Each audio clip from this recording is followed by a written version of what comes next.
Welcome to the Literally First Class podcast, where I will teach you how to overcome anxiety and achieve somatic success. I'm your host, Keri Ford. I'm a somatic success and holistic life coach here to bring humor, insight, and wisdom to the modern day woman that wants to feel alive in her daily life. You ready? Come on, I saved you a seat in first class.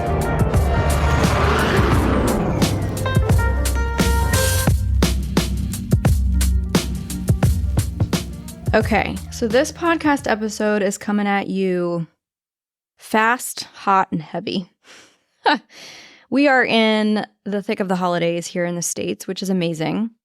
I also found the testimonial that I wanted to read to you guys, the feedback from one of the women that attended the retreat that I couldn't find last week. I thought I had saved it on my computer. Anyway, I'm going to start with that, and then I want to give you 3 tips as you head into this holiday season, and I've got some really amazing announcements for you guys as well.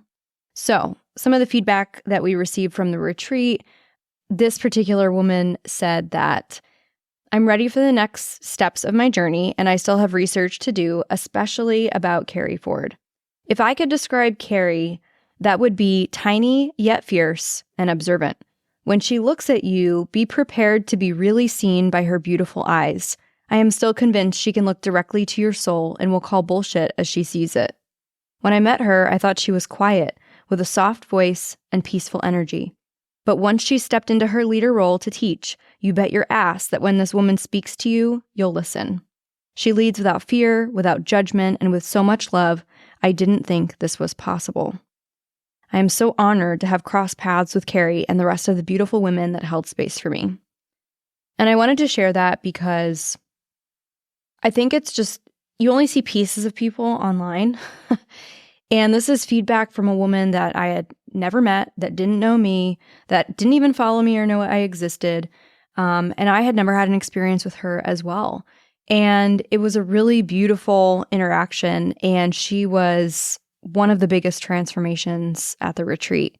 So if you're thinking about doing a retreat, whether it's with me or with Soul Prism, some feedback for you that I wanted to share.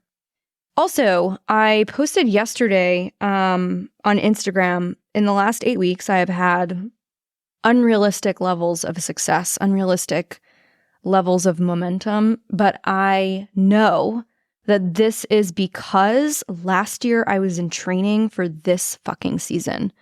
And you bet your ass that when I even noticed a shadow of a doubt creeping into my mind around all of this amazing goodness and abundance coming into my life, all of these incredible opportunities, that I just affirmed to myself, no, I have done the training.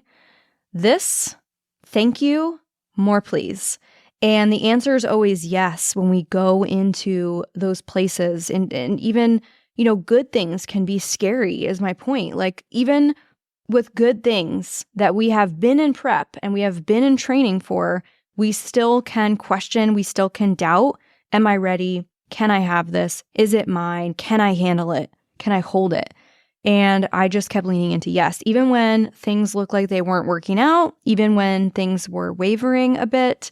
I just held the vision and I continued to say, yes, yes, I am ready. Yes, I can hold this. Yes, I can handle this. And I did. I don't have a moment that I can think of in the last 8 weeks, despite, all of the many things that have happened, where I thought, I don't know that I can handle this. I'm at my max capacity. Was I near the edge several times? Yes. I was tested daily in some ways, but I never felt like I'm out of control, I'm overwhelmed, can I handle this? I reached out to my team, I asked for more support, I delegated more, I was connected to my needs, I voiced them, I worked through them somatically, I anchored myself, I regulated my nervous system. And because of those practices and those tools, I honestly think that I wouldn't have been able to hold this season otherwise. I was flown to Mexico to co-lead that retreat that I just read that testimonial and feedback from. I just got back from Miami from a literal quick day trip. I got up at 3:30 in the morning, flew to Miami, and I was home by 9 o'clock. for a brand partner onboarding that I just signed. We've monetized the podcast. I've signed 2 brand partner deals. I'm closing on a piece of property in a golf community at the end of the month. It's unrealistic. It really is. I've spoken at an event in West Palm Beach. I don't know. There's been a lot of things. Planned my kid's birthday party. I celebrated my son's soccer tournament win. We hosted Thanksgiving. I mean, personal and business. It has been stretchy. So I want to impart on you a few things that when you're in a stretchy, busy, stressful season, that is super important to you. And we covered this in part of my somatic-led CEO class, masterclass today. So if you want that replay, that's on the website. There's a whole body of work that we're developing on the website. If you want to check that out and you've missed any of the live masterclasses, you can catch the replay and the recordings in there. So you get all the goodness. This episode is presented by Journey to Financial Freedom. Ladies in leadership, take note. Are financial obstacles dimming your sparkle? It's time to heal your money story because a true visionary can't fully soar when they're weighed down by financial uncertainty. Say hello to Journey to Financial Freedom. JFF isn't just about spreadsheets and dollar signs. They cater to women just like us, the trailblazers, the game changers, the women who are destined for greatness. It's why I signed up with them. They help make financial intricacies clear so you can stay focused on your vision. They merge smart financial strategies with an intuitive emotional understanding, reshaping exactly how you see your wealth and your worth. They recognize that our financial narratives run deep, and when they don't align with our ambitions, they simply become barriers. JFF is offering listeners a free strategy call using the link in the show notes below, so make sure you schedule that today. But I want to impart on you these 3 things that matter the most when you are at your highest level of stress. Because as you continue to reach the apex of success and you continue to ascend, you don't have time to get sick. These contracts that I am securing are like 5 figures. I don't have time to get sick. I don't have time to not be at my peak performance, in my optimal energy, at my best, my most focused as much as possible. I can't always be there, but the goal is to be in my 1% woman zone as much as possible.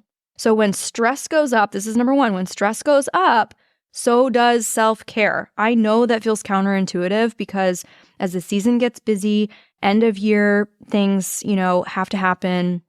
People are closing out Q4 and are even thinking ahead to Q1 in 2024. I know it seems like this is the one thing that you don't have time for. And I promise you, if you don't make time for it, your body will make you listen. If you don't listen to your body, it will make you listen to it. And it will slow you down and it will give you a fever and it will make you sick. And so you've got to up your self-care as your stress also increases. Both go up at the same time, right? If stress goes up and self-care goes down and you stop eating as much, you're not drinking water, you're not sleeping well, you're not exercising, you're not taking care of the one thing that you can't replace, your body, your health. If you don't have your health, you're not going anywhere. You're not managing, you're not doing any business stuff. There is no apex of success because you're out of the game. So self-care has to go up with levels of stress, right? I should say it the other way. When stress goes up, your self-care goes up too. It's more of a priority because of the elevated stress. Those emotions, energy and motion, it has to be moved through so it doesn't get stuck in your body. If it gets stuck, you risk getting burned out, suppressing a lot, and all of that. Number 2, know your cognitive peak. You want to be more productive? Know your cognitive peak. What does that mean? It means that you need to know what time of day you're most productive. You can't be productive 6 hours a day, 8 hours a day, 9 hours a day, however long we're in front of a computer. Not realistic. But if you can identify the 2 to 3 hours that you are most productive, then you want to do your best work in that window. So don't do your admin tasks and all the little piddly stuff during those cognitive peak hours. Do the heavy lifting, biggest brain power things during that time. So for me, it's somewhere around like 8 to 10 or 9 to 11. And so I'm going to do my heavy lifting, the things that are hard and feel like they require the most brain power, because that's when I'm most alert and most focused and most productive as a result of being at my cognitive peak. So I don't do the easy things that require the littlest amount of brain power. I do the hardest things that require the most. And you know what's really cool about that, at least for me, because mine is earlier in the day, what's really cool about that is that I end up, getting more done earlier in the day so that it's not weighing over me. So that's number 2. So we've got self-care, number 1, cognitive peak, number 2. And then I want you to focus on optimal energy, right? When are you most in your flow state? It might be the same as when you're most productive, but it might not be. For me, the most clear-minded that I am as a creator, as an artist, as someone that's a business owner that writes and produces and creates content, that flow state for me, meaning like the closest I am to sleep state, is in the morning. I'm the most relaxed. So it's not necessarily hard, but it's momentum and flow that comes through me in the morning, like first thing when I wake up. And the reason is because of the low input. The day hasn't had a chance to give me all this input into my body, into my mind, right? So it's so important what we consume in the morning.